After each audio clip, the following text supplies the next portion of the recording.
Successful people are not people without problems. They have, as a rule, just as many problems and largely the same kind as everyone else. The difference is that they learn to solve their problems.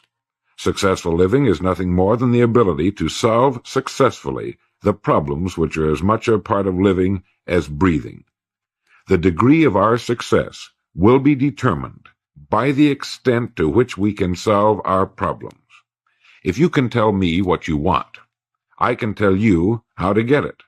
The problem with the great majority of individuals is not with their ability to achieve their goals in life, but rather with the failure to understand two factors vital to successful living. The first is to make the decision as to what it is we want enough to give it most of our attention until it's been achieved, and to clearly define it. And the second is to fully understand that we have the ability to achieve this goal, or we wouldn't want it in the first place. The next vital rule to successful living is to understand that our success is won or lost by our ability to serve others. We are interdependent, and it's just as impossible to succeed without serving others as it would be to live in our modern world without others serving us. Our rewards in life will and must always be in exact proportion to our service. It is the misunderstanding of this single law which, in my mind, is responsible for fully 90% of the frustration and discontent we see around us. Now, a lot of people don't like this law, if they're even aware of it, but not liking a law does nothing to change it.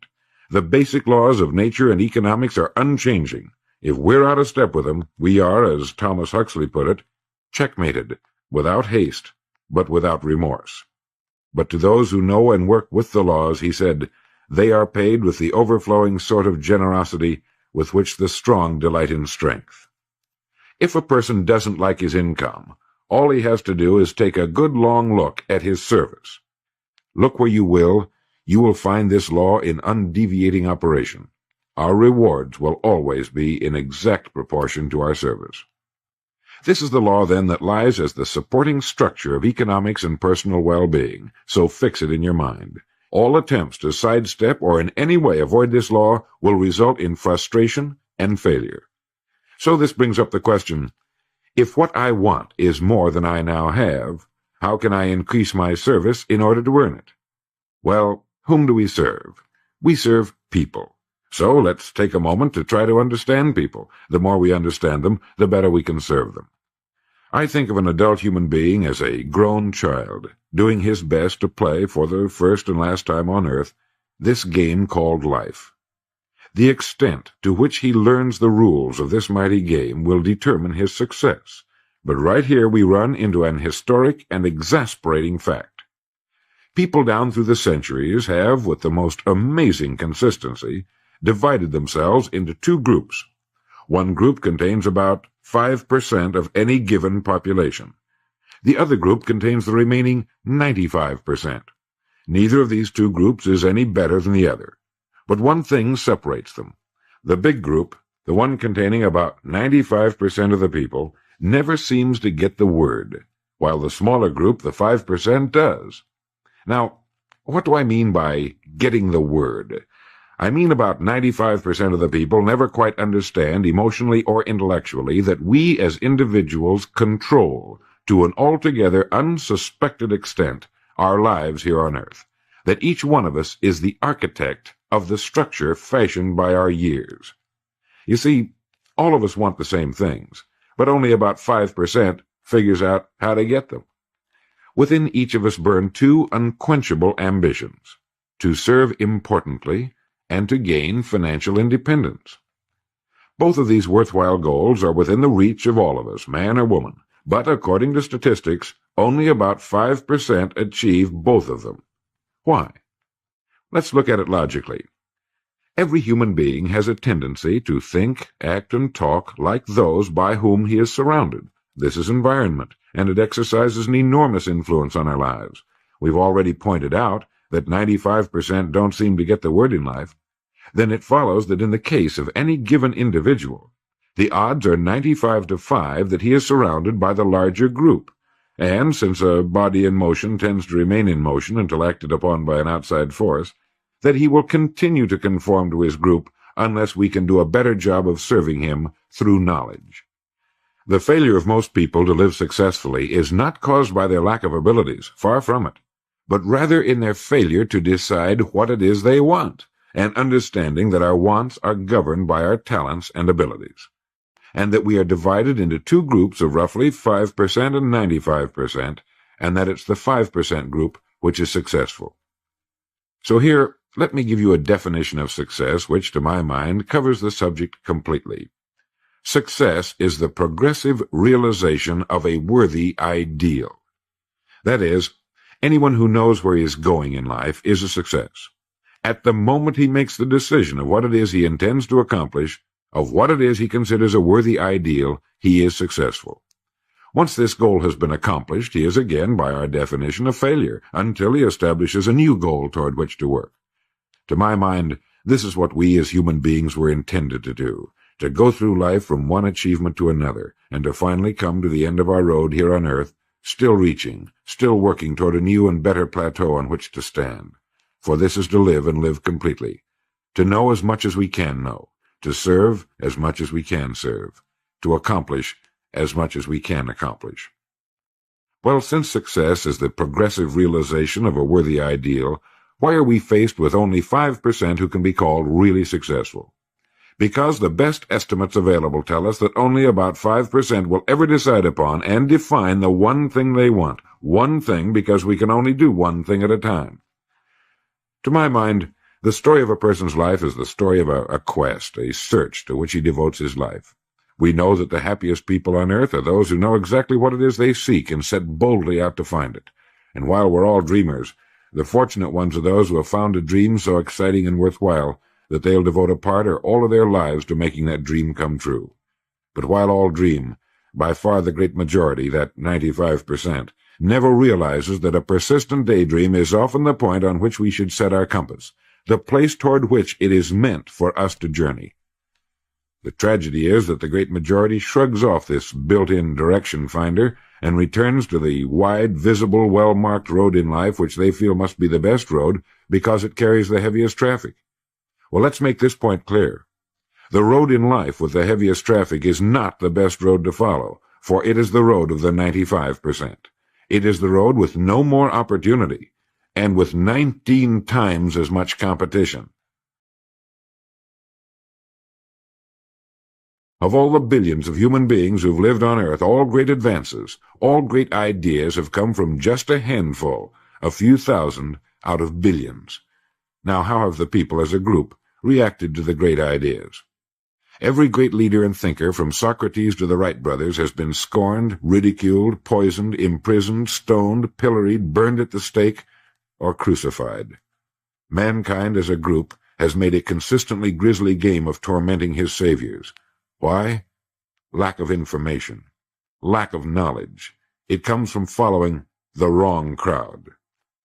What can we learn from all this as individuals? Two things. One, to amount to anything as individuals, we've got to be individuals. We've got to have individual goals, individual thinking, individual action.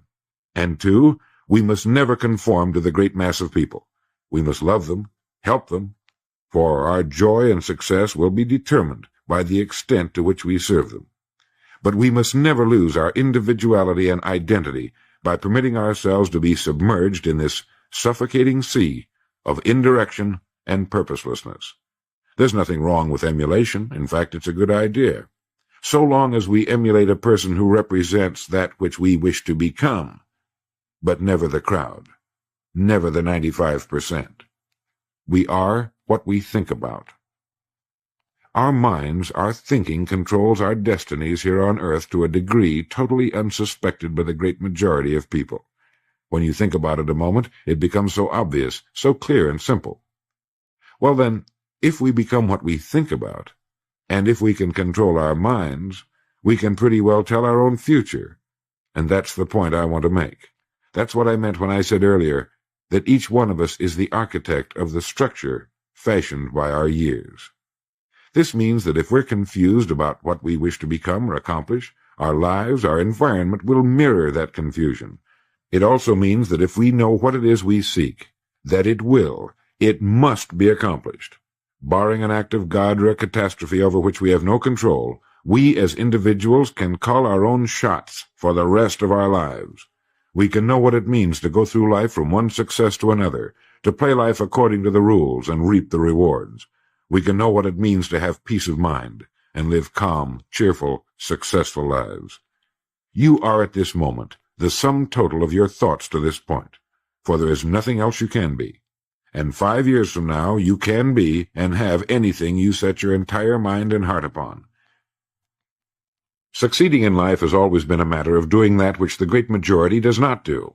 Now let's keep this in mind as we get into this business of goals. It isn't that I want to make an invidious comparison between the 5% and the 95%, not at all. That's just the way it is, and if we don't recognize it, it will be to our cost. At the beginning of this record, I made the statement, if you can tell me what you want, I can tell you how to get it. You see, the trick is not in achieving our goals, it is in establishing them. A ship would never leave a harbor if it did not have a destination.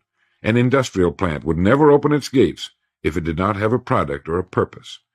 Football would not be played without goalposts, nor would baseball without a home plate. Every business operates for a purpose. Every game has a reason. Getting back to the analogy of our ship, if you were to climb to the navigation bridge and ask the captain the name and location of his next port of call, he would tell you immediately. There's not the slightest doubt in his mind. Can you tell anyone your destination just as quickly and in one sentence? The captain of the ship knows that he can arrive at only one port at a time. He knows that it's impossible to arrive at two. Do you know that? He also knows that his destination will be invisible for fully 99% of his voyage, but he knows it's there, and that he'll reach it, barring an unforeseen catastrophe, if he will just keep doing certain things a certain way every day. One fine morning his destination will appear on the horizon. He'll sail into port, his voyage successfully completed.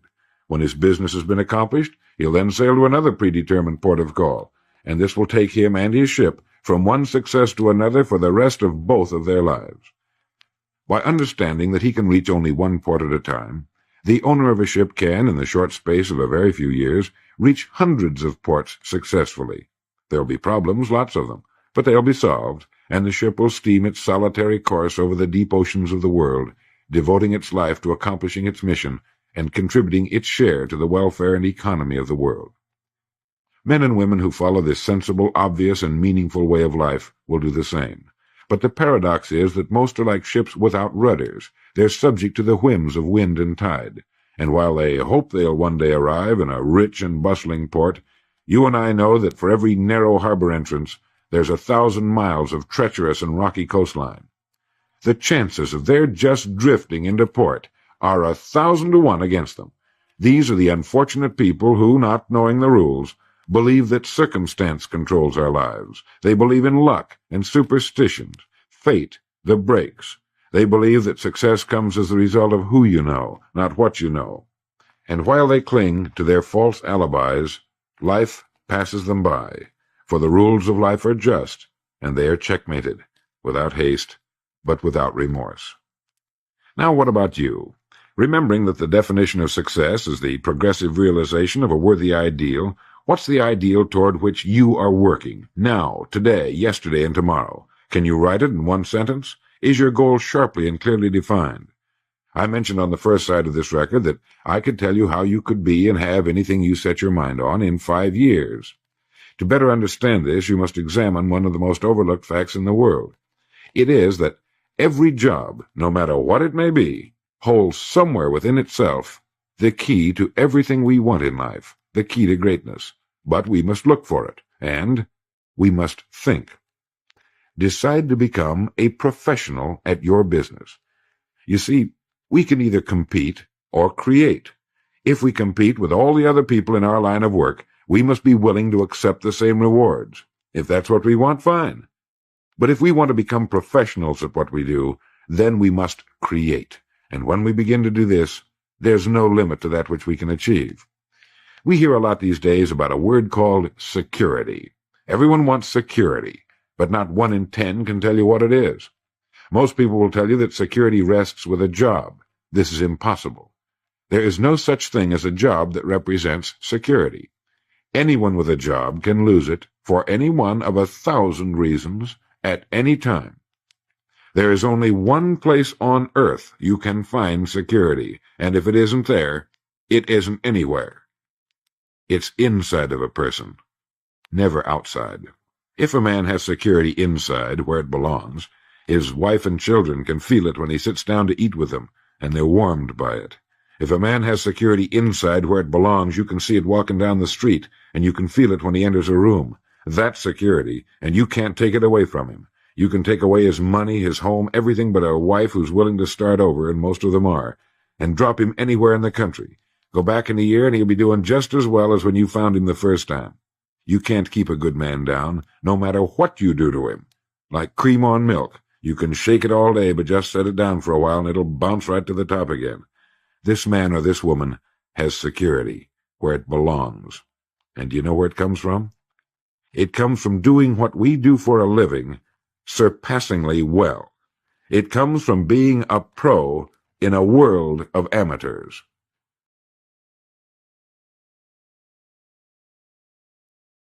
Becoming a pro isn't difficult. It comes from knowing what to do with time. It comes from knowledge, planning, and working. First, knowledge. This means learning everything we can about what we sell, learning everything we can about people, since that's who we sell, and learning everything we can about selling, since that's our profession. What we sell, who we sell, and how to sell. Those 3 subjects would fill a large library, but we can take things one at a time, and by devoting an hour a day to study, we can become outstanding professionals in 5 years or less. And it's the professionals in this business who can write their own tickets, good times or bad. They can live where they choose, and, being professionals, work when they choose. Second, planning. This means writing down the specific goal we're now working toward. It means writing in detail about the first port of call we want to reach, realizing that we can only reach one at a time. It means selecting the income we feel will represent financial independence to us. Once this has been selected, we know exactly what we must do in order to reach it. As soon as our first goal has been reached, we can set a new one. The person who does this is the person people call lucky. Good things just seem to happen to him. The so-called breaks start coming his way. But it's a result of planning and working positively that attracts the good things to us. I can't emphasize too much the importance of describing your goal in detail. If it's a beautiful new home, get the actual plans, or at least an elevation drawing of the home, and carry it with you so that you can look at it regularly. If it's a certain amount of money, write down the specific amount for the coming year to the penny, and then work your plan. Whatever your goal may be, write it down in detail. Then you're like the ship. You're on course, and you reach more successful ports in a few years than most men do in a lifetime. And third, working. Working more than the average, if we're going to achieve more than average results, is necessary, of course. But with proper planning and with knowledge, it seems easy. Moreover, to work, we need energy, and energy is inextricably linked to desire. Unless we have a desire to do a certain thing, we find ourselves without the energy. But you will never find desire without energy.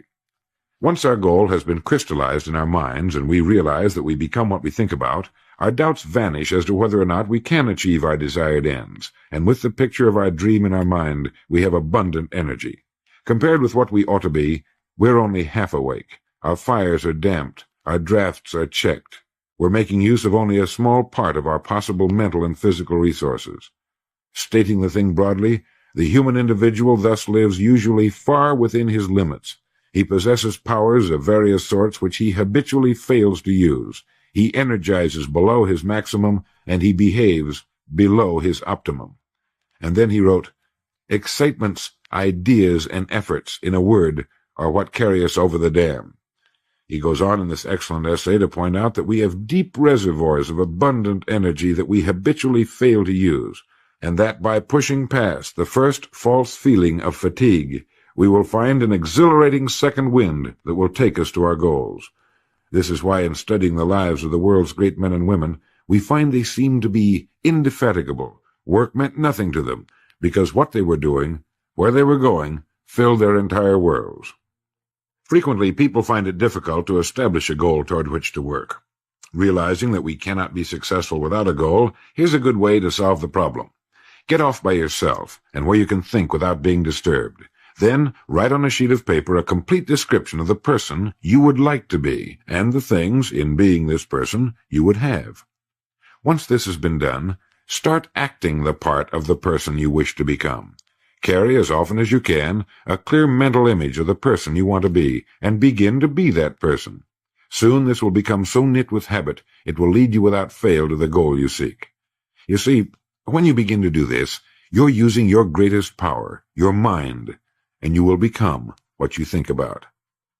The only thing about a man that is a man is his mind. Everything else you can find in a pig or a horse. Think about that line until you know what it means.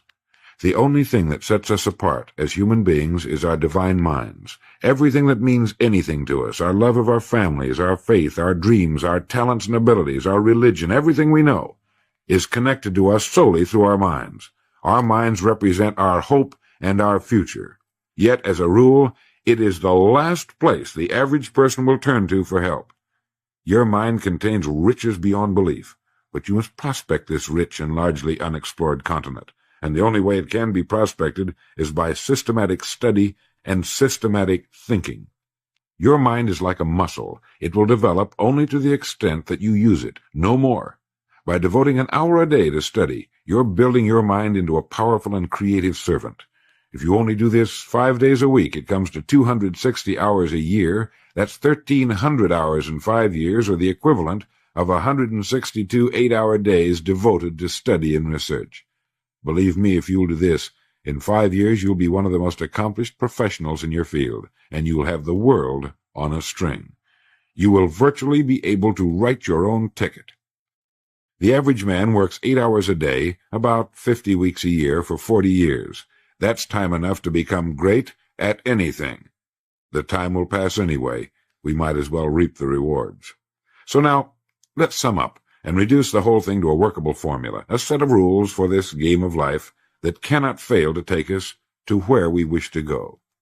The first and most important thing to remember is the rule that controls our life. We become literally what we think about. This means that we must establish a worthwhile goal toward which to work, a goal that will occupy our minds most of the time. This goal should be written out or illustrated. We should look at it and restate our purpose every morning, every night, and as many times during the day as we can. We must fully understand, emotionally as well as intellectually, that whatever it is we set our heart upon will become real in our lives. We must also remember the law that lies as the basic foundation for all economics and personal well-being as well. Our rewards will be in exact proportion to our service, and if we want to get into the top 5% of the people, we must often cut ourselves away from the effects of our environment and become individuals with individual goals, individual thinking, individual actions. We must realize that our daily work contains more opportunities than we could develop in a lifetime, and that our job contains within itself the key to greatness, the road to everything we could possibly want in life for ourselves and our families. We must realize, too, that security can be found in one place only, inside of us. If it isn't there, it isn't anywhere. And the only road to security lies in doing what we do for a living, surpassingly well. And lastly, that we must become professionals at what we do, and that becoming a pro involves knowledge, planning, and working. Knowledge of what we sell, who we sell, and selling. Planning by establishing the goal, which automatically establishes our work pattern. The great salesman is like the great golfer. It looks easy the way he does it, because it is easy the way he does it, but it took time, dedication, and work in its accomplishment. Is it worth it? You bet it is. P.G. Hamilton once wrote, "Let's be different. A strong life is like that of a ship of war, which has its own place in the fleet and can share in its strength and discipline, but can also go forth alone to the solitude of the infinite sea. We ought to belong to society, to have our place in it, and yet be capable of a complete individual existence outside of it. And remember the strangest secret, will you? You are now, and you will become, what you think about."